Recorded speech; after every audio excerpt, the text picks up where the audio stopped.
Hey,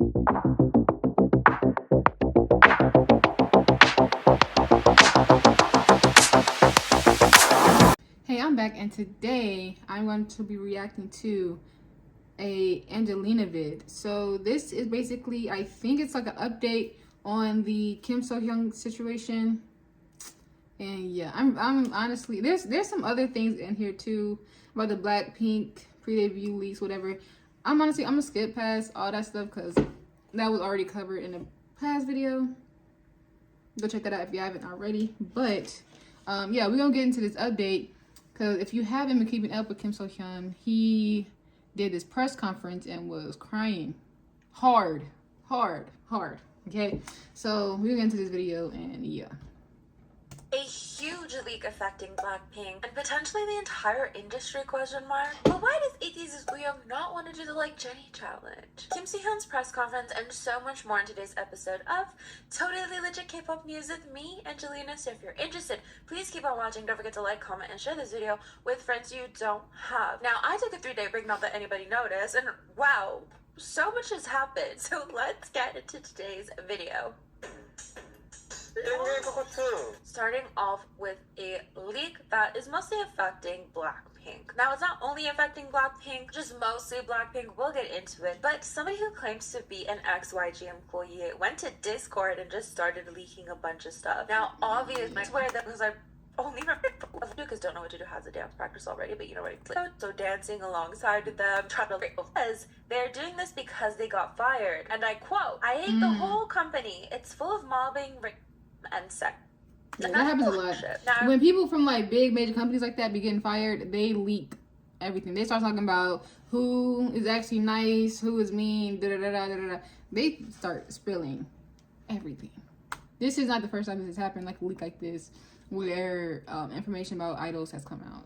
Have so many terabytes of data from all these other companies. So this happened last night. By now, I'm not trying to get sued here. I don't know how that works, but just bear with me here. Okay. It also seems that this person is claiming to be Kurumi, who seems to be responsible for leaking Jennie and B's alleged relationship. And they say, "I'm doing this because YG sent me a cease and desist for dating allegations." Now, like I mentioned, there's a ton of people who are very skeptical of the other claims of having so much data on other companies. Guys, just to put this into perspective, 1 terabyte is roughly 250,000 photos, or 250 movies, or 500 hours of HD videos, or 6.5 million document pages. I'm sorry, but you people believing the YG leaker on Discord need to use your brain, because why would someone leak on Discord? Why would a former YG employee have tea on stuff from other companies? Also, this is the way they talk. It sounds like K-pop stan Twitter. This is what the leaker apparently said. Just for clarification, I love Blackpink. I love all groups, not BTS parenthesis.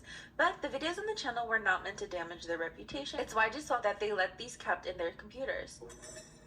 Now, of course, this did end up blowing up to the point that a lot of people started posting their own kind of leaks as the original YG leaker. So it looked like the YG leaker was saying things that they didn't originally say. So that spread things way further. Then people ended up thinking that things were leaked that weren't originally leaked. People then went on to claim that the timing was quite fishy, that the leaks were perfectly in time with Kim Si-hyun's press conference, so people alleging that it was meant to distract from that. But like I mentioned, I made a short about this, so let's read your comments. This is rough timing considering BP is trying to promote their solo stuff in the West. Some people are saying they did this to cover up Kim Si-hyun issue, but I realize it's always Blackpink for many years. I can clearly remember the issue on SK's president way back, and they used Jennie and GD alleged dating to cover things up and gain media attention instead of the political issues in South Korea. Imagine they have data on Sujin and Karam and can help clear their names fully in Korea. Guys, this is to convert the attention from Kim Si-hyun case. Do people really understand just how impossible it is to have 500 terabytes? I don't even think there'd be 223 terabytes of data in the JYP building as a whole. That's a ridiculous number just for leaks. Super happy for the BlackBerry data leak. So with all that, of course, let me know your thoughts in the comments.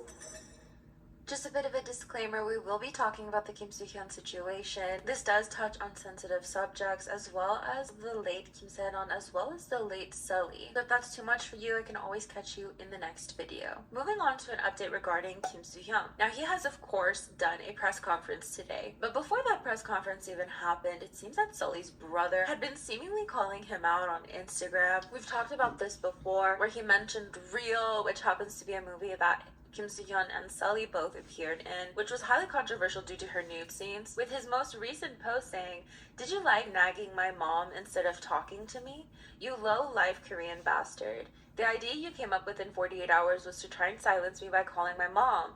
You just proved what an effing idiot you are." From there, we saw Sully's family actually asking for clarification about her scenes in the movie reel. And in this statement, they mentioned Kim Se-ron. "Over the last 6 years, we have endured immense grief and sorrow, but we've also been deeply grateful for the support and kindness extended to us by many people. It is for this reason that we could not turn a blind eye to the tragic passing of Kim Se-ron as if it were unrelated to us." So they go on to say that during Sully's funeral, they started hearing people talk about what happened during the production of the movie reel, and that they learned that a body double did exist for Sully, and that she was present on set, despite claims that the body double was ill and couldn't attend. So just for context, if a celebrity were to do a nude scene and they weren't comfortable with it being themselves, they could have a body double. I know in film and TV, more recently, you're going to see a lot of prosthetic work, which I think is so great. If an actor is just not comfortable, they'll wear prosthetics. Margaret Qualley wore prosthetics in The Substance, actually. Like, you're not seeing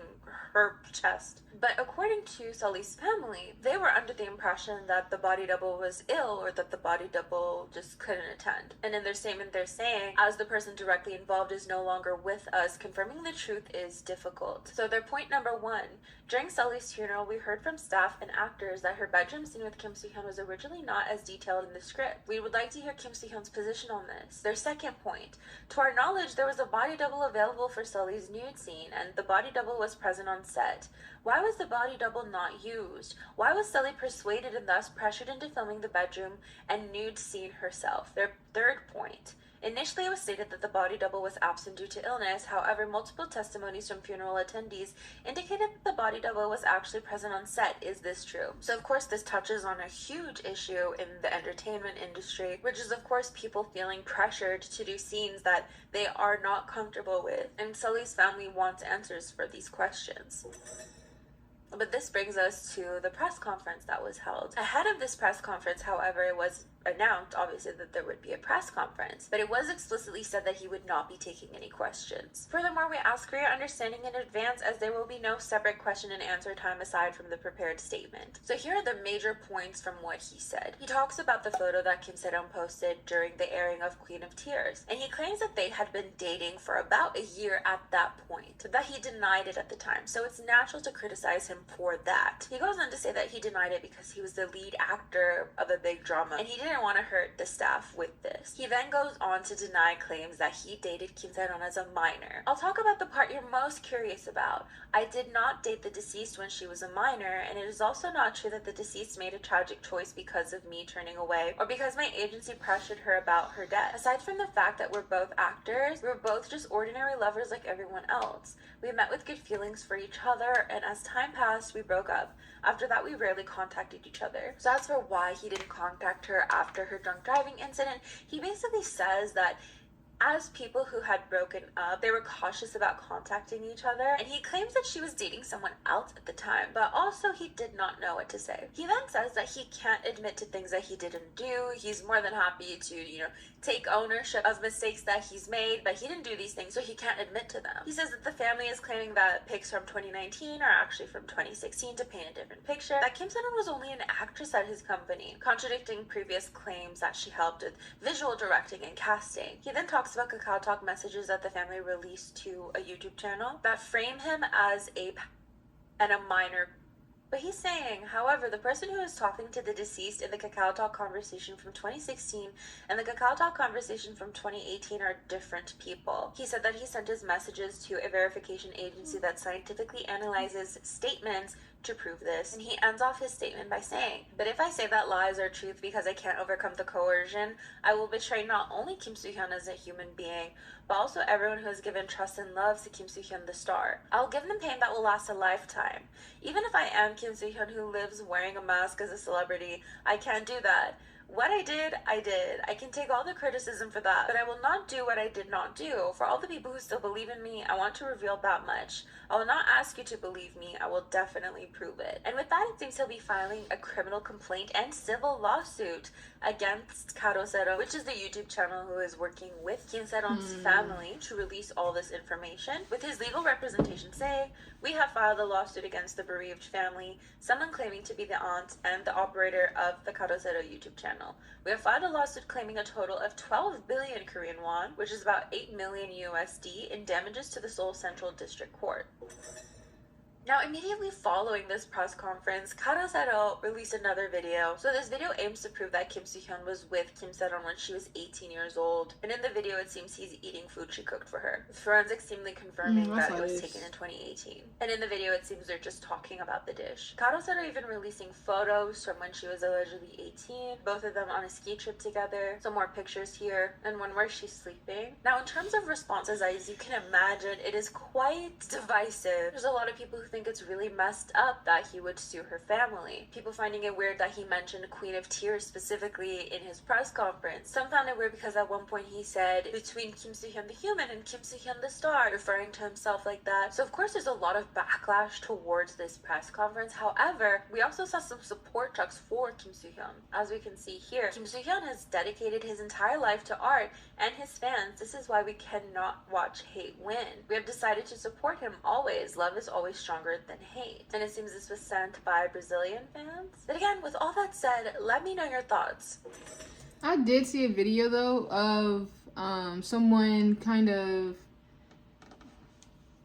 going through a part of his press conference, and in the press conference there was a documentation like up on the screen that basically stated his innocence of the cacao talks that he was going and sending to Kim Se-ron. However, like the parts that were highlighted was stating that it's unlikely that he was the one that sent those messages when she was a minor.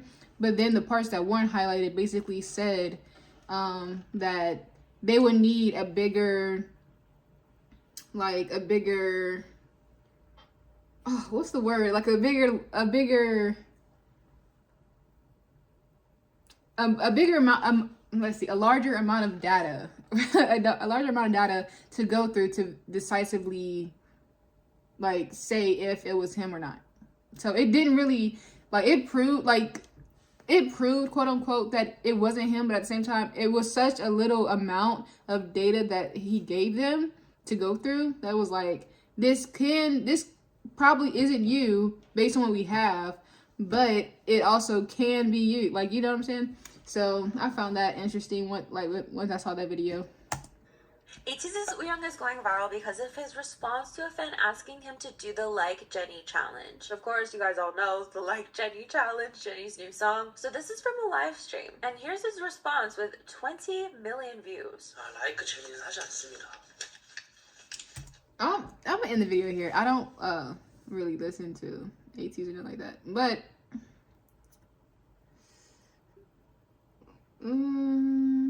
let's see what the K-pop shenanigans. Maybe this is interesting. Hold on.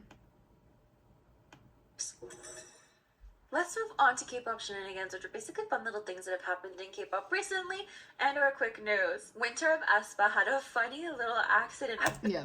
So this was very interesting. I was really mostly watching this for the update on Kim So-hyun or Kim Soo-hyun. So yeah, I did that. And honestly, if either of y'all are following this case, like, definitely let me know your thoughts about it down below, like in the comments.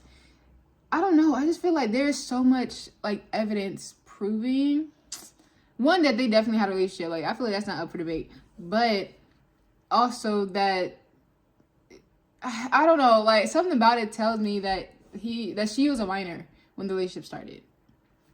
That's just what it seems like to me, you know?